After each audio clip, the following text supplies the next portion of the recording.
Imagine waking up gasping for air in a dark room 3,000 years ago, reaching up to touch your mouth, terrified because you just dreamt that every single one of your teeth crumbled into dust. You look out into the starlit ancient night, wondering if a god is cursing you. We often assume our ancestors lived in a world so different from ours that their inner lives were unrecognizable. But when the sun went down and their eyes closed, their minds entered the exact same bizarre, chaotic landscape that yours does tonight. So, what did ancient humans actually dream about? And did they suffer from the same universal nightmares that keep us awake today? To understand ancient dreams, you first have to understand how different their world felt. Today, we know dreams are our brain's way of processing memory, emotion, and stress. But to the ancient Mesopotamians, Egyptians, and Greeks, dreams weren't created by the brain at all. They believed dreams were literal visits from gods, ancestors, or shadowy spirits. When you slept, your soul briefly stepped into a realm where divine messages were delivered. If a king dreamt of a golden bull, it meant victory in battle. If a farmer dreamt of muddy water, it meant a poor harvest was coming. Every single image seen behind closed eyes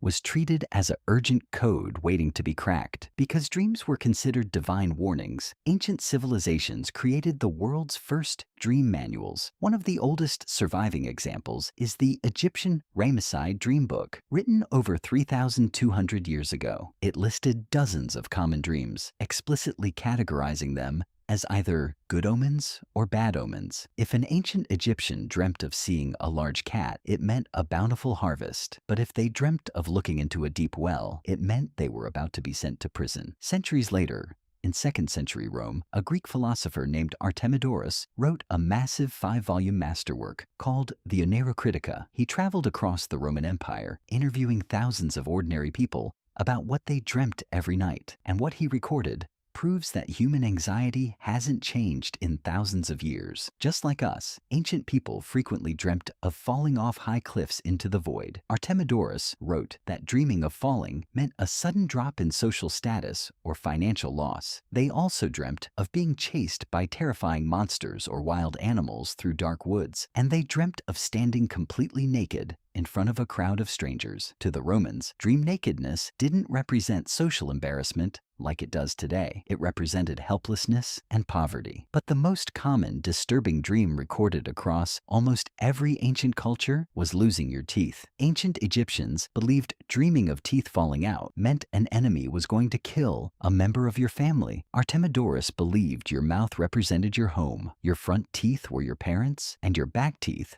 were your friends. If a tooth fell out in a dream, it meant that specific person in your life was in grave danger. Today, psychologists view the teeth falling out dream as a subconscious reaction to stress, a fear of losing control, aging, or feeling powerless in your daily life. But whether you explain it with modern neuroscience or ancient divine omens, the underlying human feeling is identical. 4,000 years ago, a peasant in Babylon woke up sweating after a nightmare about losing control. 2,000 years ago, a Roman merchant lay awake worrying about what his strange dream meant. And tonight, millions of people around the world will go to sleep and experience those exact same surreal, terrifying, beautiful stories. So the next time you wake up from a bizarre dream where your teeth fall out or you're falling through space, don't panic. Just remember that you are experiencing one of the oldest human traditions on Earth, a quiet, nocturnal link connecting your sleeping mind directly to every ancestor who ever lived before you.